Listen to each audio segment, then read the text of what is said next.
Assalamualaikum warahmatullahi wabarakatuh. Apa kabar sahabat Amirul Mukminin? Semoga semua dalam lindungan Allah Subhanahu wa Ta'ala. Sebelum kemunculan Dajjal, dunia akan mengalami musim kemarau panjang selama 3 tahun berturut-turut. Saat itulah masa 3 tahun yang sangat sulit. Dalam hadis disebutkan, Dajjal akan muncul dari suatu negeri timur bernama Khurasan. Ia diikuti oleh kaum-kaum seperti wajah mereka perisai yang ditambal. Hadis riwayat Jami' At-Tirmizi. Tanda kemunculan Dajjal akan didahului dengan peristiwa kemarau panjang. Bumi akan mengalami kekeringan selama 3 tahun. Hal ini disampaikan oleh Rasulullah SAW yang artinya, sesungguhnya sebelum keluarnya Dajjal ada tempo waktu 3 tahun yang sangat sulit. Pada waktu itu manusia akan ditempa oleh kelaparan yang sangat. Allah memerintahkan kepada langit pada tahun pertama darinya untuk menahan sepertiga dari hujan, dan memerintahkan kepada bumi untuk menahan sepertiga dari tanahnya.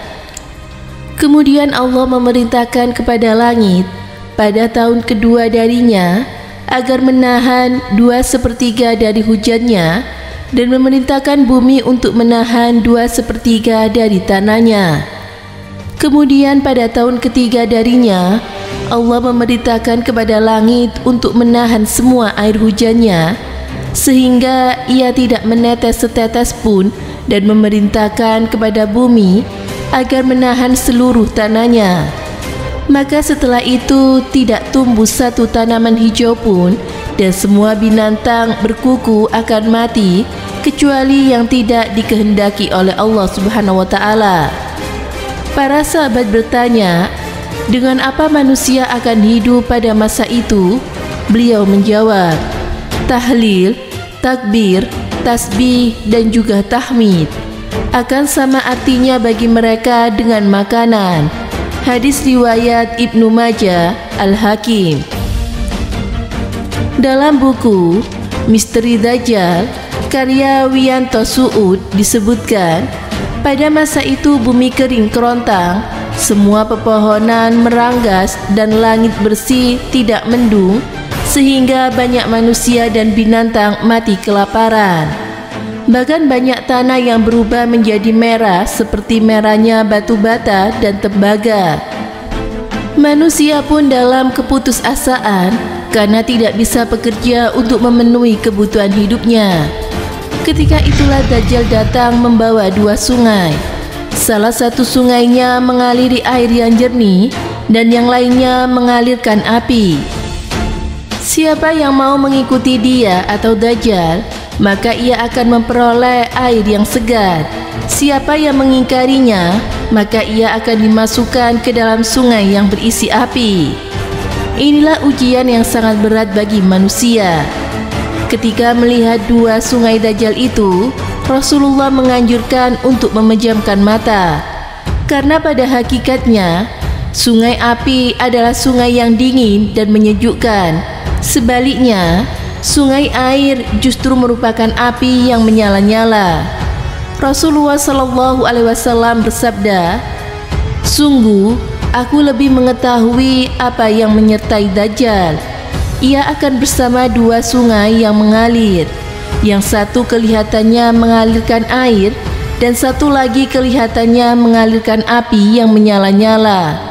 Maka hendaklah mendatangi sungai yang kelihatannya berisi api itu, dan hendaklah memejamkan mata, karena yang nampak api adalah air yang sejuk. Hadis riwayat Muslim. Dajjal memiliki surga dan neraka. Wiyanto Suud juga menceritakan bahwa Dajjal memiliki surga dan juga neraka. Siapa yang mengikutinya, maka ia akan diberikan makanan dan minuman di surganya Dajjal. Padahal tidaklah demikian. Surganya adalah neraka dan sebaliknya. Inilah tipu daya Dajjal dalam menyesatkan manusia pada akhir zaman. Fitnahnya begitu hebat, membungkus suatu kejahatan atau kebatilan dalam keindahan, sehingga banyak manusia yang tertipu. Rasulullah SAW memberitahukan ciri-ciri Dajjal dalam hadis berikut. Dajjal itu buta matanya sebelah kiri, berambut keriting, mempunyai surga dan neraka, maka nerakanya adalah surga dan surganya adalah neraka. Hadis riwayat Muslim. Saat menghadapi masa-masa sulit itu, Rasulullah SAW menganjurkan orang-orang mukmin untuk bersabar, bertawakal, bertaubat, dan memperbanyak bacaan berikut: Subhanallah walhamdulillah wala ilaha illallah wallahu akbar. Kalimat tasbih, tahmid, tahlil, dan juga takbir menjadi pengganti makanan yang dapat menyebabkan kenyang, sebagaimana yang diriwayatkan oleh Imam Ahmad dari Ummu Mukminin Sayyidah Aisyah radhiyallahu anha. Amalan berlindung dari Dajjal. Agar dilindungi dari fitnah Dajjal, umat muslim dapat mengamalkan pesan Rasulullah SAW sebagai berikut. Dari Abu Darda radhiyallahu anhu, Nabi SAW bersabda, barang siapa yang menghafal 10 ayat awal dari surat Al-Kahfi, maka ia akan dijaga dari fitnah Dajjal. Imam Abu Dawud berkata, seperti itu pula yang dikatakan oleh Hisham Ad-Dutuwai dari Qatadah. Rasulullah SAW bersabda, barang siapa menghafal akhir-akhir dari surat Al-Kahfi. Su'bah menyebutkan dari Qatadah akhir dari surat Al-Kahfi. Masya Allah, itulah salah satu tanda-tanda dari munculnya Dajjal yang disebutkan oleh Rasulullah SAW. Semoga bermanfaat. Wallahu a'lam bishawab.